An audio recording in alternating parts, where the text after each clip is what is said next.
नमस्ते फ्रेंड्स। आज हम चैप्टर नंबर हमारा 9th इंटीग्रल का बहुत ही शानदार आपको मैं थीम एक्सप्लेन करता हूं। चैप्टर नंबर हमारा 7 जो था, जो डिफरेंशिएशन की बात की थी। चैप्टर नंबर 8 था, एप्लीकेशन ऑफ डिफरेंशिएशन की बात की थी। अब चैप्टर नंबर 9 की हम बात करते हैं। इसमें है क्या वो देखना पहले। इसमें क्या है, फर्स्ट नंबर में इसमें डाउट आएंगे इंटीग्रल से। इंटीग्रल क्या होता है, 2 मिनट लेता हूं आपके लिए। इंटीग्रल कोई भी फंक्शन है एफ एक्स और इंटू डी एक्स, ये इंटीग्रल साइन होता है। और इंटीग्रल भी किसी वैल्यू के, किसी वेरिएबल के रेस्पेक्ट में किया जाता है। एक्स के रेस्पेक्ट में हो सकता है, वाई के रेस्पेक्ट में हो सकता है, टी के रेस्पेक्ट में हो सकता है, थीटा के रेस्पेक्ट में हो सकता है। यदि थीटा के रेस्पेक्ट में तो यहाँ डी थीटा आएगा, वाई के रेस्पेक्ट में तो यहाँ डी वाई आएगा, टी के रेस्पेक्ट में तो डी टी आएगा, और एक्स के रेस्पेक्ट में है तो यहाँ पर डी एक्स आएगा। समझ में आ गया। मोस्टली होता क्या है, उसी के रेस्पेक्ट में इंटीग्रल होता है जिस टर्म में हमारा फंक्शन लिखा है। जैसे सपोज करो यहाँ पर होता एक्स स्क्वायर प्लस 7x, तो इंटू में डी वाई कभी नहीं मिलता आपको, इंटू में आपको डी थीटा कभी नहीं मिलता। क्या मिलता, आपको dx ही मिलता।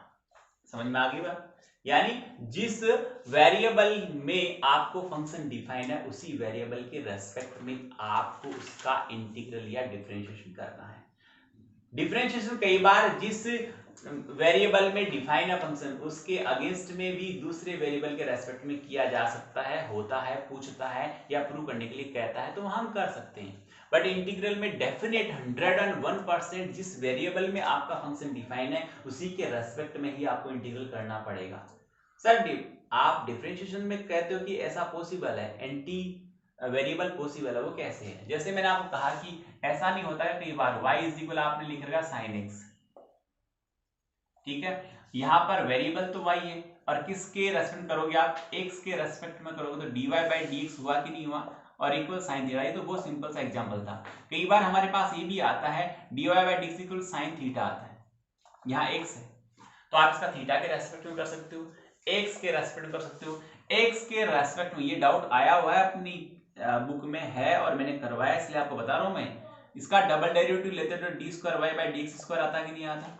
यहाँ क्या आता, साइन का क्या होता है, कोस होता है डेरिवेटिव, तो यहाँ लिख दिया मैंने कोस थीटा, फिर D theta by D x लिखता, और D theta by D x का वैल्यू पहले हमारे पास कहीं पड़ा होता। ये डाउट है हमारे पास में, 101% है अपनी बुक में, इसलिए मैंने बताया कि यहाँ पर ऐसा हो सकता है। क्या बोला मैंने कि डिफरेंशिएशन जिस वेरिएबल में फंक्शन डिफाइन है, उसके अलावा किसी दूसरे वेरिएबल के रेस्पेक्ट में आपको डेरिवेटिव करने को बोल सकता है, किया जा सकता है, बट इंटीग्रल कभी भी ऐसा नहीं होगा।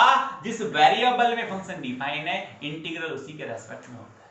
ये बहुत सिंपल सी बात मैंने आपको बताई।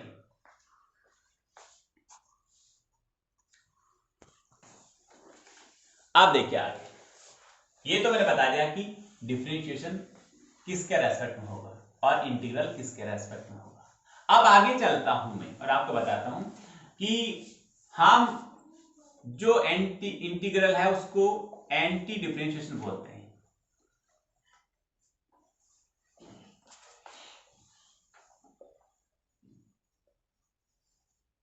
सुनना क्यों बोलते हैं, इसका जवाब बताता हूं। ये होता है एंटी डिफरेंशिएशन, मतलब इंटीग्रल को ऐसा बोलते हैं। क्यों बोलते हैं सर? देखो साहब, जैसे एक्स स्क्वायर है, इसका आप डेरिवेटिव लोगे, क्या आएगा, 2x आएगा, ठीक है साहब। पर आप यदि 2x का इंटीग्रल करोगे तो क्या आएगा, 2 तो पड़ा है, कोएफिशिएंट है। इंटीग्रल कहता है कि जितनी पावर उस पे पड़ी है, उस पावर में एक प्लस करना है, प्लस करने पर जितनी पावर बनती है उसको एज ए कोएफिशिएंट उसके डिवाइड में लिखना है। समझ में आ गई बात। ये 2 से 2 क्या हो गया, कैंसिल हो गया, रिजल्ट आ गया एक्स स्क्वायर। देखो वापस इसका डेरिवेटिव किया, 2x आया, और इसका इंटीग्रल किया, वापस वो फंक्शन आ गया। तो क्या हुआ, ये था डिफरेंशिएशन, इसका उल्टा किया तो वापस क्या हो गया, इंटीग्रल हो गया। उल्टा करने पर वापस वो का वो फंक्शन आ गया जो हमें गिवन था। तो यहां पर इंटीग्रल को एंटी डिफरेंशिएशन प्रोसेस बोलते हैं। इतनी बात समझ में आ गई आपकी। आगे देखिए, ये सिंपल सा इसका इंट्रोडक्शन था।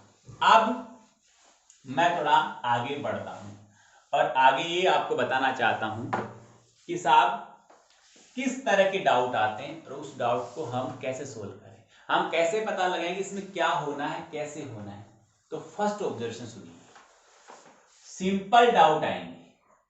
सर ये भी क्या तरीका, सिंपल जो डाउट आएंगे हम कैसे पहचानेंगे इसे कि साहब ये तो सिंपल है और ये कॉम्प्लेक्स है। बिल्कुल बताता हूं आपको।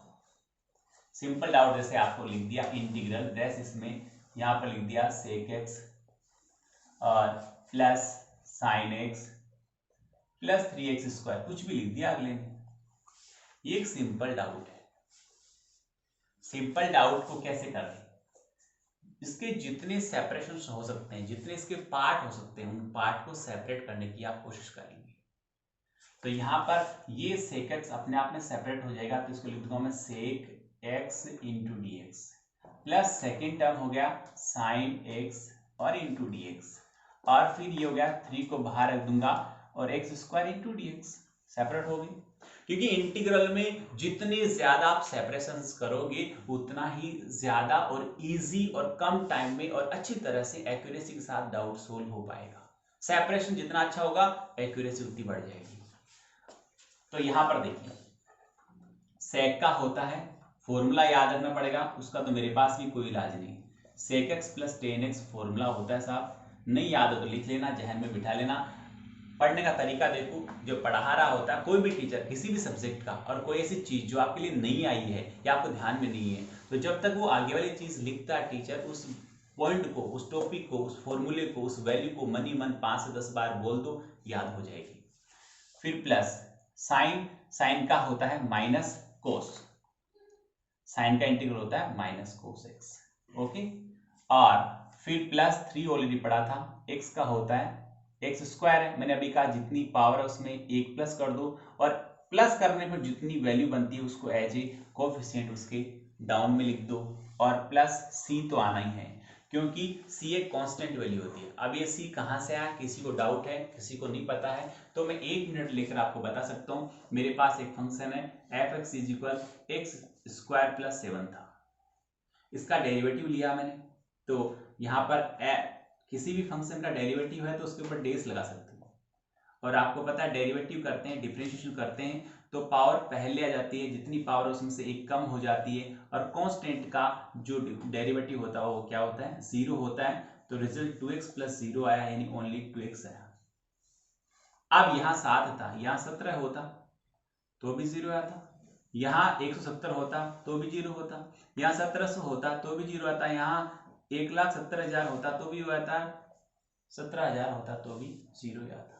तो यहाँ पर कांस्टेंट का जो डेरिवेटिव वो 0 होता है। अब कांस्टेंट कितना था वो हमें नहीं पता, तो हम उस कांस्टेंट को वापस, अब सुनो, ये तो क्या हुआ, अब सुन लो यहाँ पर, ये तो क्या हुआ, इसका डेरिवेटिव हुआ। मैं इसी फंक्शन का वापस इंटीग्रल करना चाहता हूं, ठीक है, इंटीग्रल करूंगा तो यहां पर क्या आया, सुनना आराम से, यहां पर क्या आया, 2 बाहर पड़ा है, x और इंटू डी एक्स, तो 0 तो लिखना ही नहीं, 2 यहां पर ऑलरेडी पड़ा था, x का इंटीग्रल होता है 1 पावर प्लस करो, नीचे 2 आया, 2 से 2 कैंसिल हो गया, एक्स स्क्वायर आ गया।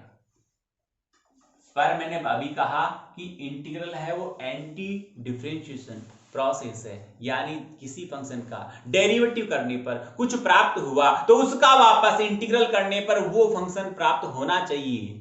तो यहां पर देखो, मैंने एक्स स्क्वायर प्लस 7 का डेरिवेटिव लिया तो मेरे को ये प्राप्त हुआ, तो वापस इसका मैं क्या करूं, इंटीग्रल करूं तो सेम टू सेम ये आना चाहिए, पर नहीं आया, केवल एक्स स्क्वायर ही आया, नहीं आया, केवल क्या है मेरे पास एक्स स्क्वायर ही आया, वो 7 नहीं आया। तो यहां पर हर इंटीग्रल में, हर एक इंटीग्रल में एक कांस्टेंट वैल्यू, एक कांस्टेंट निकल कर आता है, उसे अपन सी कहते हैं। वो सी का वैल्यू कुछ भी हो सकता है अकॉर्डिंग टू डाउट, कुछ, ये तो इनडेफिनेट इंटीग्रल की बात है। इनडेफिनेट इंटीग्रल इसका नाम इसीलिए पड़ा है क्योंकि वहां पर कांस्टेंट की वैल्यू फिक्स नहीं होती है। डेफिनेट इंटीग्रल में कांस्टेंट की वैल्यू फिक्स होती है। इसका बहुत बढ़िया जो आपको सी की वैल्यू एग्जैक्ट कितनी आएगी इसका बहुत शानदार एग्जांपल 12th चैप्टर में दूंगा आपको, वहां पर एक डाउट आएगा, वहां देखना। वो डेफिनेट इंटीग्रल का बहुत अच्छा एप्लीकेशन है। तो डेफिनेट इंटीग्रल में सी नहीं होता क्योंकि कांस्टेंट की वैल्यू फिक्स हो जाती है। वहां पर जहां कांस्टेंट फिक्स है वो डेफिनेट है, भी पता है कि ये होना डेफिनेट है, और यहां पता ही नहीं सी में क्या आना है, तो वो इंडेफिनेट इंटीग्रल हो गया। इसलिए इनको 9th चैप्टर में जितने भी पढ़ेंगे वो सारे इंडेफिनेट इंटीग्रल होंगे, क्योंकि वहां पर सी का वैल्यू हमें पता नहीं है, फिक्स नहीं है। और 10th चैप्टर में सारे डेफिनेट इंटीग्रल, क्यों वहां पता है कि क्या होना है, सी का वैल्यू फिक्स है। समझ में आ गई? तो यहां पर सी आपको लगाना है।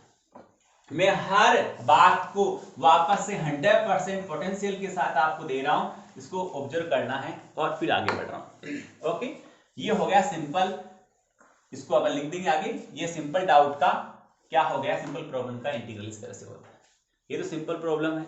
फिर देखो आगे ऐसे ही आएंगे, इसके अलावा नहीं आएंगे, ध्यान दे लो, अच्छी तरह समझ लो। ऐसा कुछ नहीं कि साहब इसके अलावा कुछ इसमें आएगा। आइए दूसरा तरीका समझाता हूं। दूसरा सेकंड टाइप के जो डाउट आएंगे वो सारे के सारे होंगे सब्स्टिट्यूशन मेथड से।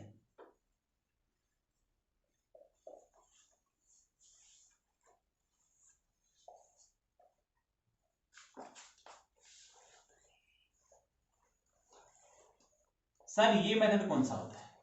सब्स्टिट्यूट का मतलब होता है विकल्प। विकल्प मतलब हम गए साहब, आप मेरा सर दो रहा साहब, क्रोसिन दो। अब क्रोसिन नहीं है तो उसने डाइक्लोपाम दे दी, डाइक्लोफेनिक दे दी, काम वही करेगी, साल्ट चेंज है, काम वही करेगी। सर दर्द की दवा है, बदन दर्द की दवा है, तो आप अपना डाइक्लोफेनिक पैरासीटामोल लेते हैं या एसिक्लोफेनिक पैरासीटामोल लेते हैं, काम वही करती है, पर उसका विकल्प हो गया। यदि ये नहीं है तो इसकी जगह ये काम कर सकती है। यानी एक का स्थान जब दूसरा फंक्शन ले लेता है तो उसको सब्स्टिट्यूट कहते हैं। जैसे अभी dx का स्थान किसने लिया था, याद आ रहा है? 2t into D T by T square minus 1 ने dx का स्थान लिया था, तो वो सब्स्टिट्यूशन मेथड था। dx को वहां से हटाना है तो dx की जगह दूसरी वैल्यू रखनी है, पर उस दूसरी वैल्यू का मान dx के बराबर होना चाहिए। तो dx के बराबर वैल्यू था वहां पर 2t स्क्वायर अपॉन जो भी बना था वो आया। तो यहां पर सब्स्टिट्यूशन मेथड में क्या होता है, विकल्प ढूंढते हैं। किसका ढूंढते हैं, किस तरह का डाउट आता है, ये भी आपके सामने लिखता हूं। जैसे मेरे पास पड़ा integral sec square x upon 1 plus 10x पड़ा है इंटू dx पड़ा है, sec स्क्वायर है।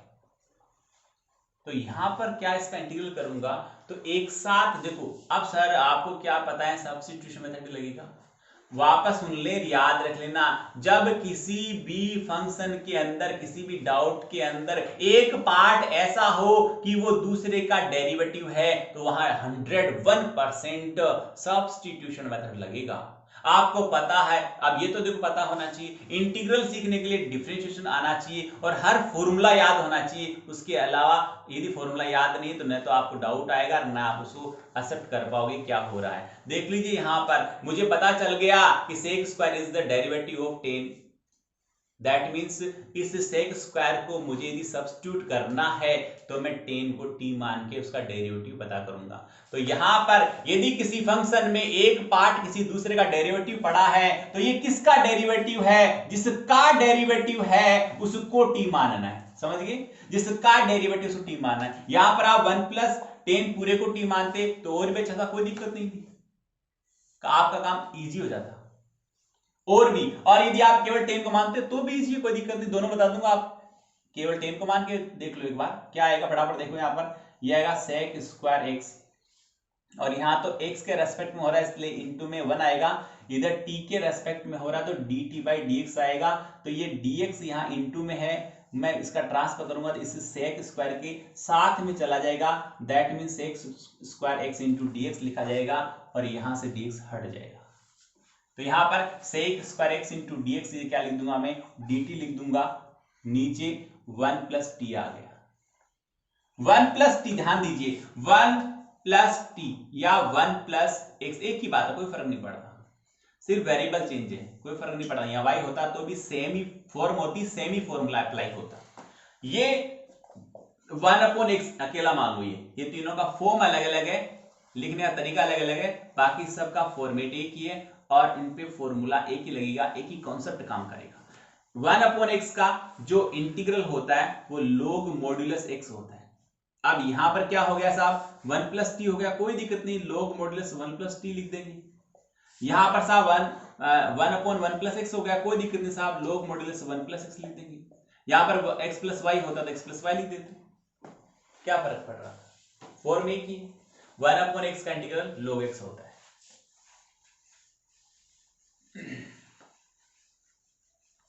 तो यहां पर रिजल्ट आ गया log मॉड्यूलस 1 + t, और t का वैल्यू मैं एक साथ रख देता हूं, एक स्टेप नहीं पड़े, और प्लस क्या लगाना है c।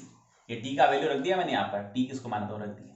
यदि आप 1 + इसको मानते तो भी कोई दिक्कत नहीं थी, यहाँ पर 1 का डेरिवेटिव 0 हो जाता, इसका सेम रहता, कोई दिक्कत नहीं, ये सेम रहता। यहाँ 1 + 10 को आपने t माना तो पूरे को t लिख दो, कहां फर्क पड़ रहा है, लिख दिया पूरे को t। और क्या होता, इंटीग्रल log t होता, t का वैल्यू क्या था, t का वैल्यू 1 + 10 था, 1 + 10 + c, आंसर वही आता, क्या फर्क पड़ रहा होता। आपको तो ये ध्यान रखना है कि डाउट के अंदर कोई एक पार्ट किसी दूसरे का डेरिवेटिव है क्या, यस है, तो जिसका डेरिवेटिव है उसको t मानना। मेरे लैंग्वेज और वर्ड को ध्यान रखना, जिसका डेरिवेटिव है उसको t मानना है और वैल्यू पुट करनी है, सब्स्टिट्यूशन मेथड यूज करना है। आगे देखिए थर्ड क्या होता है। थर्ड में आपके पास आते हैं 9 फॉर्मूलाज, और वो फॉर्मूलाज जिसको याद है वो इस चैप्टर का 60% काम कर लेगा। याद होंगे आपको, नहीं याद हो तो बता दूं किस तरह के हैं, और एक ही फॉर्मूले से सारे बता दूंगा मैं आपको। dx/x² + a² है, आपकी बुक में पढ़े, 9 फॉर्मूले वो याद करना है, सबसे ज्यादा यूज होंगे इसमें, नहीं 9th में 10th में 11th और 12th में बहुत ज्यादा, ये 50% टाइम यूज होते हैं, इसको याद करना है। देख लीजिए यहाँ पर किस तरह का इसका फॉर्मूला होता है, 1/a tan इनवर्स x/a और प्लस c, इसी से सारे बना दूंगा मैं। और वो क्या बनेंगे वो देखिए, यहां पर ये प्लस में है तो 1/, याद करो, ऑब्जर्वेशन बढ़ाओ, माइंड की कब से बढ़ाओ, 1/a tan इनवर्स x/a होता है। यदि यहां पर माइनस हो जाए तब फॉर्मूला ये बनता है 1/2a log x - a/x + a plus c। यदि यहां पर बदल जाए, क्या बदल जाए साहब, यहां पर ये बदल जाए कि dx/a² पहले आ जाए, ये बाद में आ जाए, इसमें तो कोई फर्क नहीं है, इन दोनों में कोई फर्क नहीं है, ये और ये तो सेम है, क्योंकि addition allow the law of commutation. That means क्या होता है कि प्लस और माइनस में आगे पीछे करने से कोई फर्क नहीं पड़ता है। तो यहां पर ये तो इसका है, ये वाला इसका है, समझ रहे हो बात को। और यदि यहां पर a² पहले आता तो इसका जो फॉर्मूला बनता है 1/2a है, log है, और यहां पर a + x है अपॉन a - x है, और प्लस c है। ये 3 फॉर्मूले मैंने आपको याद करवाए, बुक में पढ़े सारे, याद आप कर रहे हैं आराम से, 10 बार बोलने पड़े, कुछ भी करना पड़े, पर याद करना है। सबसे अच्छा तरीका होता है दिन में 3-4 बार रीडिंग लगा दो, याद हो जाएंगी रुक रुक कर, एक साथ की जरूरत नहीं। यदि इस पे रूट आता तो क्या होता, बहुत इजी फॉर्मूला है, log x प्लस खुद जो भी पढ़ा लिख दो, क्या पढ़ा है, प्लस c तो आना ही। यदि यहां पर ऐसा होता इंटीग्रल dx/रूट, यहां पर x² - a² आता तो क्या लिखते हैं, log, मैं तो करो एक ही लिखना है, log x प्लस खुद प्लस का तो प्लस का आ जाएगा, खुद माइनस का तो माइनस का आ जाएगा, कहां दिक्कत आ रही है, याद होगा कितना अच्छा, तो अच्छा तरीका याद करने का, log x प्लस ये प्लस और माइनस में। यदि a² पहले आता है, a² यदि पहले आता है तब क्या होगा, तब log नहीं आएगा, तब सिंपल वे में लिखा जाएगा क्या, sin इनवर्स x/a + c। ये 6 फॉर्मूले मैंने लिख दिए, याद करवा दिए आपको। अब इसके अलावा 3 स्टैंडर्ड फॉर्मूले हैं, वो कौन से हैं, वो है इंटीग्रल, याद रखना, अभी जो थे उन्हीं का फॉर्मेशन है, x² + a² है, बहुत जबरदस्त फॉर्मूले तीनों बहुत बढ़िया वाले। x अपॉन 2 इंटू खुद, याद करने का तरीका मैं बोल रहा हूं वैसे, a स्क्वायर बाई 2 और log x प्लस खुद प्लस c। ओके, ये मॉड्यूलस log के बाद लगाना जरूरी होता है, ध्यान रखें इस बात का। फिर यदि यहां पर माइनस होता तो क्या होता सर? कोई दिक्कत नहीं, x बाई 2 इंटू खुद, हल्का सा चेंज है, हल्का सा चेंज है, एक याद हो गया सारे याद हो जाएंगे। खुद तो माइनस का था ना, और माइनस यहाँ पर a स्क्वायर बाई 2 आएगा माइनस वाले में, और log x प्लस खुद, अब खुद प्लस का तो प्लस का आएगा, माइनस का तो माइनस का आएगा, उसमें तो आप और मैं क्या करूंगा, यस और नो। और यदि यहाँ पर a स्क्वायर पहले है और x स्क्वायर बाद में इंटू dx, तो यहाँ पर ये तो चेंज नहीं होना है, ये तो चेंज होना ही नहीं है भाई। यहाँ तो x प्लस खुद x प्लस खुद x प्लस खुद बोलना है, खुद किसका है? माइनस का, तो माइनस आएगा, इसमें मैं क्या करूँ और आप क्या करेंगे, यहाँ प्लस आएगा a स्क्वायर बाई 2 और यहाँ sine inverse x by a और प्लस c हो जाएगा। ये तीन स्टैंडर्ड फॉर्मूले कहलाते हैं, अच्छी तरह इनको देख लें।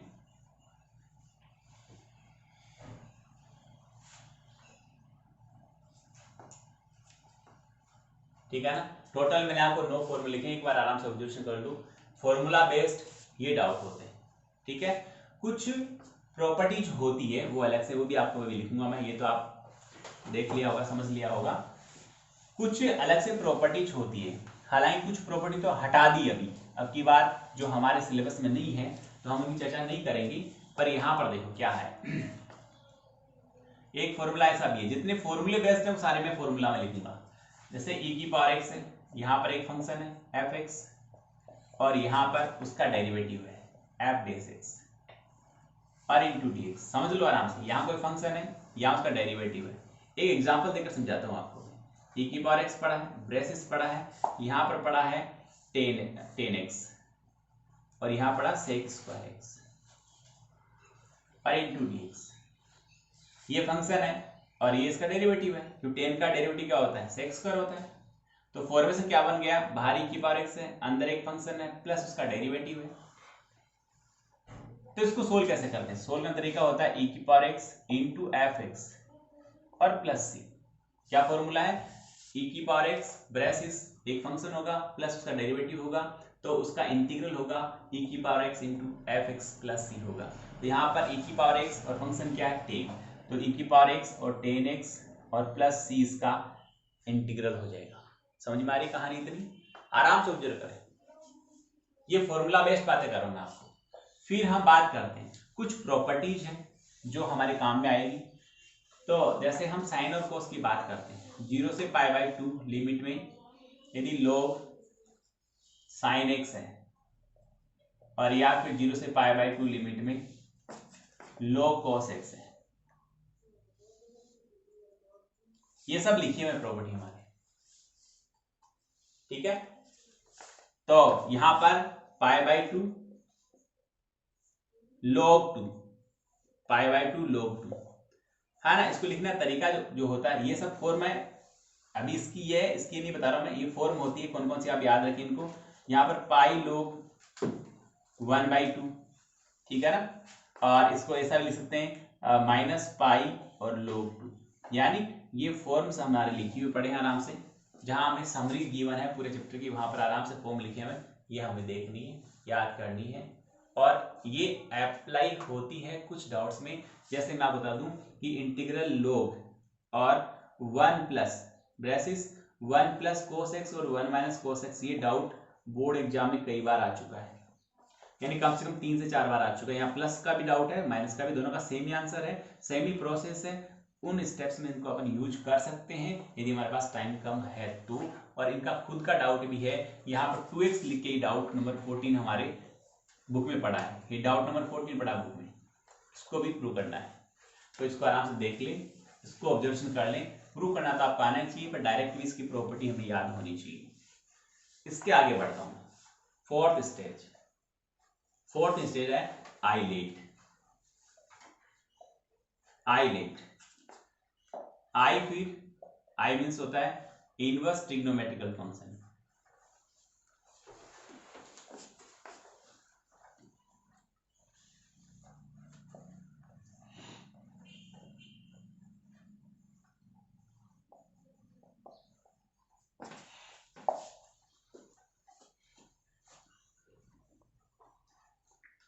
ठीक है। I means inverse trigonometrical function और एल मीन्स लॉगरिथम।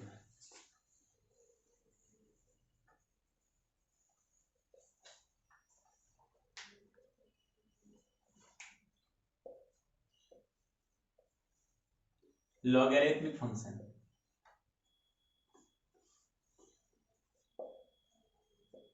ठीक है।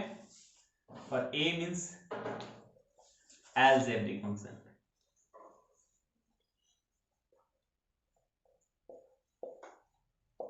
ठीक है। और T means trigonometrical function, trigonometrical function. और ई फॉर एक्सपोनेंशियल फंक्शन,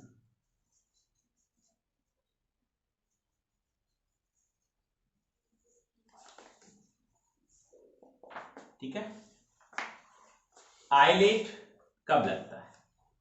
जब दो फंक्शन आपके पास में इनटू में पड़े हो तो वो आइलेट से सोल्व होंगे। चाहे ऐसा पड़ा हो 3x इंटू साइन इनवर्स पड़ा हो, टेन इनवर्स पड़ा हो, कोस इनवर्स पड़ा हो, कोई भी पड़े हो। दो फंक्शन इनटू में होते हैं तो इनटू में आइलेट ही एक समाधान होता है क्या करने का, इंटीग्रल करने का, और या फिर होता है सब्स्टिट्यूशन। तो सर हमें क्या पता चले कि यहां पर सब्स्टिट्यूशन से करूं या फिर यहां पर आइलेट ही लगाना पड़ेगा? देखिए ऑब्जर्वेशन कीजिएगा, यहां पर यदि ऐसा पड़ा होता इंटीग्रल और cosec square x into cot x, sir यहां पर दो फंक्शन है और वो दोनों फंक्शन इंटू में पड़े हैं, तो आप बताओ मैं आइलेट अप्लाई करूं या फिर सब्स्टिट्यूशन करूं? भाई साहब मैं आपको बताऊं कि आप बोर्ड मास पढ़ा कि नहीं पढ़ा? आपने पढ़ा है सर, बोर्ड मास पढ़ा ना? तो आप बोर्ड मास को एज ए सीक्वेंस यूज करते हैं, तो यहां भी मैं आपको सीक्वेंस ही बता रहा हूं। यदि मान लो ये अप्लाई होती है तो यहां आएंगे क्यों अपन, यदि ये अप्लाई हो रहा है तो यहां आएंगे क्यों अपन? समझ में आ रही बात यहां पर? तो यदि यहां पर पहले सब्स्टिट्यूशन लग रहा है तो आप ऑब्जर्वेशन कीजिए, यदि मैंने कहा कि इस दिए गए डाउट में कोई पार्ट है और दूसरे का यदि डेरिवेटिव पड़ा है पहले से, तो हमें वहां पर सब्स्टिट्यूशन मेथड यूज करना है ना। तो यहां पर कोट का डेरिवेटिव माइनस कोसेक स्क्वायर होता है तो dx का वैल्यू माइनस dt आ जाएगा। तो यहां पर सब्स्टिट्यूशन मेथड से काम हो रहा है तो हम आइलेट लगाएंगे क्यों? आइलेट तो वहां जहां पर ये सारे हथियार टूट गए तभी काम में आएंगे। तो यहां पर ये क्या हुआ, ये फर्स्ट हो जाएगा, ये सेकंड क्यों होगा? क्योंकि अलजेब्रिक एक्स स्क्वायर 2x और e की पावर x स्क्वायर वाला भी अलजेब्रिक होता है, वो एक्सपोनेंशियल में नहीं जाता है। तो यहां पर x स्क्वायर है, 2x है, x क्यूब है, ये सारे अलजेब्रिक फंक्शन है। और sign x, cos x, tan x, sec x, cosec x, ये सारे ट्रिग्नोमेट्रिकल डायरेक्ट फंक्शन है, तो इनका नंबर चौथे नंबर पे आता है। तो इधर से नंबर स्टार्ट करेंगे। यदि कोई इनवर्स ट्रिग्नोमेट्रिकल फंक्शन पड़ा है तो उसका नंबर 1 होगा, बाकी बच्चों का नंबर 2 होगा। इनवर्स नहीं है, यदि कोई log वाला पड़ा है, ऐसा पड़ा हमारे पास में log sin x और इंटू कोट एक्स, ये पड़ा हमारे पास, देख लो log sin x into cot x, ये पड़ा है। तो यहां पर log वाले का नंबर 1 होगा, बाकी बचे हुए का 2 होगा। समझ रहे हो बात को? तो यहां पर पहले इनवर्स है तो 1 नंबर उसका, बाकी बचे हुए का नंबर दूसरा। यदि लॉगरिथमिक है,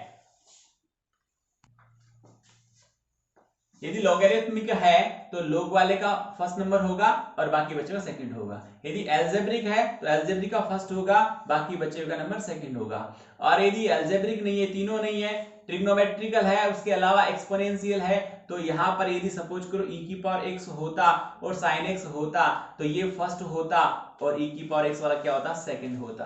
और फिर e की पावर x के इंटू में कुछ नहीं पड़ा है, तो देखो यहाँ पर ओनली सपोज करो e की पावर x पड़ी है, आप इसको करना चाहते हो, वैसे e की पावर x का e की पावर x होता है, पर ऐसे फंक्शन में आप लगाना चाहते हो तो यहाँ पर इंटू में 1 लगा लिया आपने, तो e की पावर x वाला फर्स्ट होता है, बाकी बचा क्या होता, सेकंड होता। तो आइलेट के अकॉर्डिंग हम उसको सोल्व करते, कब करते, जब दो या दो से ज्यादा फंक्शन, दो या दो से अधिक फंक्शन इनटू में होते, तो वहां पर आइलेट हम कोशिश करते कि सब्स्टिट्यूशन हो रहा है तो उससे करते हैं। यदि सब्स्टिट्यूशन वहां पर अप्लाई नहीं हो रहा तो वहां पर आइलेट से हम उसको सोल्व करेंगे। तो ये रहेगी हमारे पास चौथी थीम जो इसमें हम अप्लाई करेंगे। अब आगे, इसके आगे हम बात करते हैं तो उसके आगे सिर्फ कंपोजिट फंक्शन आते हैं। 2-3 फंक्शन मिले हुए हो तो या तो उन पे क्या करेंगे अपन, कि सब्स्टिट्यूशन लगाएंगे या उनको अपन सेपरेट करेंगे फिर सोल्व करेंगे। तो ये हुआ चौथे नंबर का पार्ट। आगे चलता हूं मैं, इसको आपको जरूरत हो तो देख लिया होगा, इसको बाद में उतार लेना आप। नेक्स्ट पॉइंट की बात करता हूं, वो सुनिए, वो है हमारे पास में 5th नंबर, वो है पार्शियल फ्रैक्शन।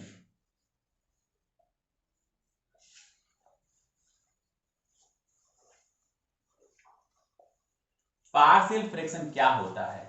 जैसे मेरे पास में कोई फ्रैक्शन पड़ी है 1/x+2 और x+1, इसको टुकड़ों में तोड़ना, दो या दो से ज्यादा पार्ट में डिवाइड करना, अलग अलग सेपरेट लिखना, पार्शियल फ्रैक्शन या हिंदी में आंशिक भिन्न कहते हैं। आंशिक यानी अंशों में तोड़ना, 2 या 3 भाग करने, भाग को अंश बोलते हैं, 2, 4, 5 भागों में तोड़ोगे तो अंश कहलाएंगे। क्या कितने अंश होंगे इसके? 2 अंश हो सकते हैं, क्योंकि 2 ब्रेसेस से तो 2 होंगे, 3 ब्रेसेस से तो 3 पार्ट हो सकते हैं इसके, 5 ब्रेसेस हैं तो 5 पार्ट, जितने यहाँ पर ब्रेसेस हैं उतने उसको पार्ट्स में लिखा जाता है। किसी भी नंबर के जितने फैक्टर हो सकते हैं उसे उतने ही फॉर्म में लिखा जा सकता है। जैसे मैंने कहा 6 है, 6 के फॉर्म में 1 × 6, 2 × 3, तो इसके अलावा थोड़ी लिख सकते हो। किसी भी नंबर के जितने अपन पार्ट्स होते हैं, जितने फैक्टर होते हैं, उतने फॉर्म में उसको लिख सकते हैं। तो यहाँ पर इसके 2 पार्ट हैं, तो इसको 2 पार्ट में लिख सकते हैं। तो यहाँ क्या लिखेंगे? a/x+2 और b/x+1। हालांकि मैं इसका पूरा फॉर्मेशन में लिखूंगा, बट इसको कॉमन सेंसली भी अपन ऐसा लिखे बिना कर सकते थे। मैं इसके ऊपर क्या लगाता, इसको ऐसे लिखता, x+1 लिखता, x+2 लिखता, यहां पर माइनस लगाता, ऊपर मन लगाता, हो गया काम मेरा। सर कैसे हुआ बताना, देखिए एक बार। देखो साहब, इन दोनों का एलसीएम लेता, तो जब एलसीएम लेने के 3 तरीके होते हैं, बताया था मैंने आपको। 3 तरीके होते हैं, या तो दोनों सेम हो तो इन दोनों में से कोई भी लिख दो, या दोनों एक ही टेबल के हो तो बड़ी वाली नंबर लिख दो, और या दोनों अलग अलग हो तो दोनों को इंटू में लिख दो। ये एलसीएम के तरीके बताए थे। ये से मल्टीप्लाई होगा तो x+2 आएगा, और ये से मल्टीप्लाई हुआ तो माइनस का x माइनस का 1 आएगा। x कैंसिल हो गया, 2 - 1 कितना बचा? 1। तो देखो ये आ गया, इसके 2 फैक्टर मैंने कर दिए यहाँ पर। समझ में आ गया? इसके 2 फैक्टर हो गए। अब फैक्टर होते इंटीग्रल कितना इजी हो गया वो आपको अभी एक झलक इसकी बताता हूँ।